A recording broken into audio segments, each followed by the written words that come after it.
Sobre a arte e a arquitetura. A escultura grega procurava representar a realidade permanente por trás das aparências superficiais. A escultura arcaica primitiva representa a vida de forma simples e pode ter sido influenciada pelas primeiras filosofias naturais gregas. Os gregos geralmente acreditavam que a natureza se expressava em formas ideais e era representada por um tipo que era calculado matematicamente. Enquanto as dimensões mudavam, os arquitetos buscavam retransmitir a permanência através da matemática. Maurice Bourra acredita que essas ideias influenciaram a teoria de Pitágoras e seus alunos que acreditavam que todas as coisas são números. Durante o século VI a.C., a filosofia numérica dos pitagóricos desencadeou uma revolução na escultura grega. Escultores e arquitetos gregos tentaram encontrar a relação matemática, cânone, por trás da perfeição estética. Possivelmente aproveitando as ideias de Pitágoras, o escultor Policleto escreveu em seu cânon que a beleza consiste na proporção, não nos elementos materiais, mas na inter-relação das partes entre si e com o todo. Nas ordens arquitetônicas gregas, todo elemento era calculado e construído por relações matemáticas. Rhys Carpenter afirma que a proporção 2:1 era a proporção generativa da ordem dórica, e nos tempos helenísticos, uma colunata dórica comum supera um ritmo de notas. O edifício mais antigo conhecido, projetado de acordo com os ensinamentos de Pitágoras, é a Basílica Porta Maggiore, uma basílica subterrânea que foi construída durante o reinado do imperador romano Nero, como um local de culto secreto para os pitagóricos. A basílica foi construída no subsolo por causa da ênfase pitagórica no segredo, e também por causa da lenda de que Pitágoras havia se isolado em uma caverna em Samos. A abside da basílica fica no leste e seu átrio no oeste por respeito ao sol nascente. Tem uma entrada estreita que leva a uma pequena piscina onde os iniciados podem se purificar. O edifício também é projetado de acordo com a numerologia de Pitágoras, com cada mesa no santuário oferecendo assentos para 7 pessoas. 3 corredores levam um único altar, simbolizando as 3 partes da alma que se aproximam da unidade de Apolo. A abside mostra uma cena do poeta Safo pulando dos penhascos leucadianos, segurando sua lira no peito, enquanto Apolo fica embaixo dela, estendendo a mão direita em um gesto de proteção, simbolizando os ensinamentos pitagóricos sobre a imortalidade da alma. O interior do santuário é quase inteiramente branco, porque a cor branca era considerada sagrada pelos pitagóricos. O panteão do imperador Adriano em Roma também foi construído com base na numerologia pitagórica. O plano circular do templo, o eixo central, a cúpula hemisférica e o alinhamento com as 4 direções cardinais simbolizam as visões pitagóricas da ordem do universo. O único óculo no topo da cúpula simboliza a mônada e o deus do sol, Apolo. As 28 costelas que se estendem do óculo simbolizam a lua, porque 28 foram o mesmo número de meses no calendário lunar de Pitágoras. Os 5 anéis encaixotados abaixo das costelas representam o casamento do sol e da lua.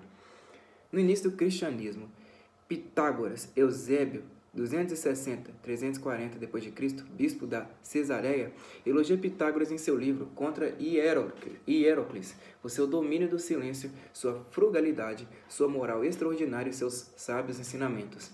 Em outro trabalho, Eusébio compara Pitágoras a Moisés.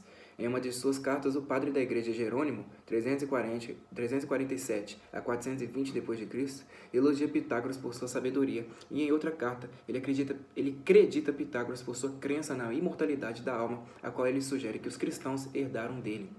Agostinho de Hipona, 354 a 430 d.C., rejeitou os ensinamentos de Pitágoras sobre a metempsicose sem nomeá-lo explicitamente, mas expressou admiração por ele. Sobre a Trindade, Agostinho elogia o fato de Pitágoras ser humilde o suficiente para se chamar um filósofo, ou amante da sabedoria em vez de sábio. Em outra passagem, Agostinho defende a reputação de Pitágoras, argumentando que Pitágoras certamente nunca ensinou a doutrina da metempsicose. Influência após a Antiguidade na Idade Média. Durante a Idade Média, Pitágoras foi reverenciado como fundador da matemática e da música, 2 das 7 artes liberais. Ele aparece em inúmeras representações medievais em manuscritos iluminados e nas esculturas em relevo no portal da Catedral de Chartres.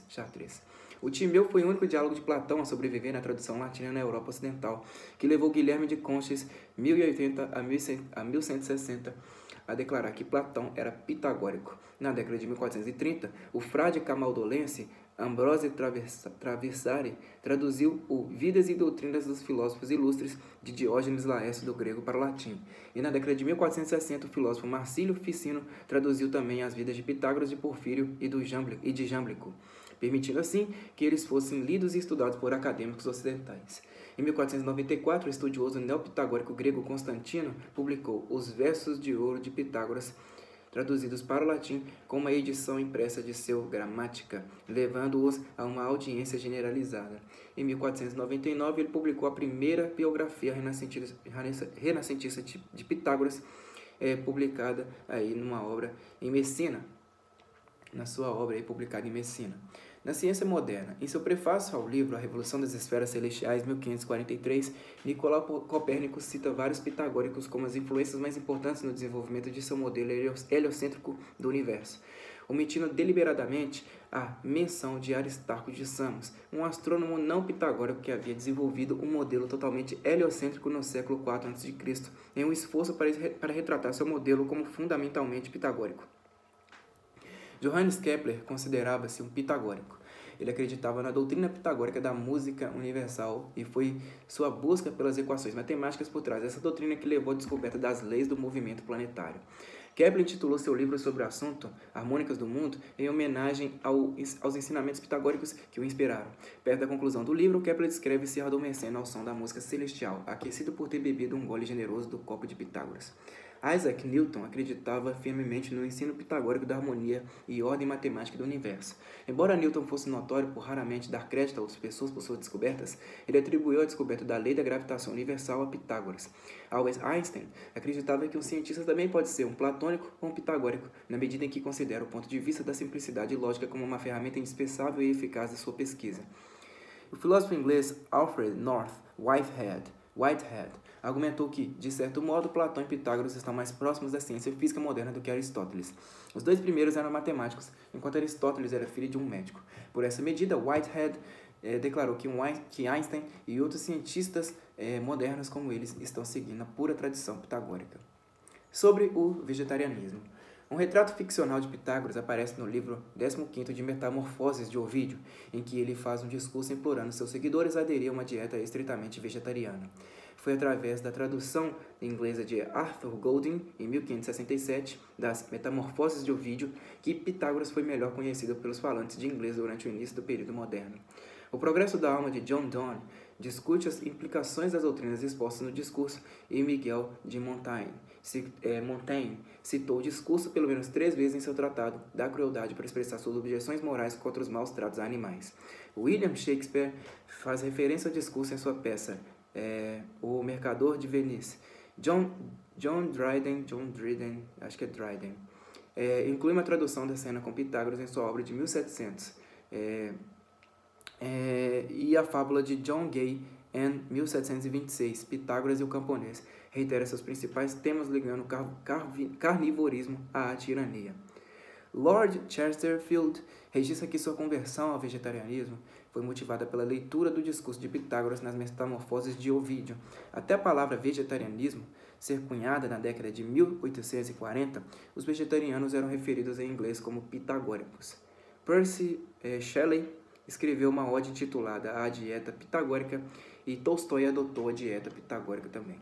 Sobre o esoterismo ocidental. O esoterismo europeu moderno extraiu fortemente dos ensinamentos de Pitágoras. O estudioso humanista alemão Johannes Heuclin, 1455-1522, sintetizou o pitagorismo com a teologia cristã e a cabala judaica, argumentando que a cabala e o pitagorismo foram ambos inspirados pela tradição mosaica, e que Pitágoras era, portanto, um cabalista. Em seu diálogo de Verbo Mirífico, 1494, Johannes comparou Tetractis pitagórico ao inefável nome divino YHWH,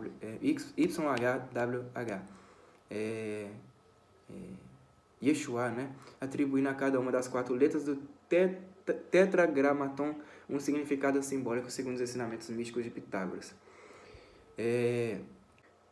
O popular e influente tratado de 3 volumes de Henrique Cornelius, chamado 3 livros da filosofia oculta, cita Pitágoras como um mago religioso e indica que a numerologia mística de Pitágoras opera em um nível supercelestial. Os maçons deliberadamente modelaram sua sociedade na comunidade fundada por Pitágoras em Crotona. O rosacrucianismo usou o simbolismo pitagórico, assim como Robert Fludd, 1574 a 1637, que acreditava que seus próprios escritos musicais haviam sido inspirados por Pitágoras. John Dee foi fortemente influenciado pela ideologia pitagórica, particularmente pelo ensino de que todas as coisas são feitas de números. Adam Weishaupt, o fundador dos Illuminati, era um forte admirador de Pitágoras, e em seu livro Pitágoras, 1787, ele defendia que a sociedade deveria ser reformada para se parecer mais com a comunidade de Pitágoras em Crotona.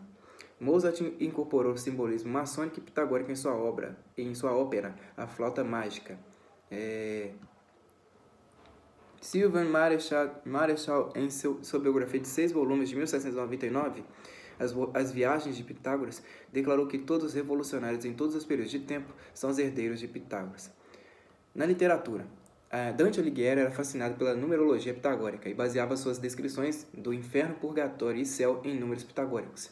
Dante escreveu que Pitágoras via a unidade como boa e a pluralidade como má, e em Paraíso, 15º, 56 e 57, ele declara: 5 e 6, sem entendidos, irradiam da unidade. O número 11 e seus múltiplos são encontrados em toda a Divina Comédia, cada livro com 33 cantos, com exceção do Inferno, com 34, o primeiro dos quais serve como introdução geral.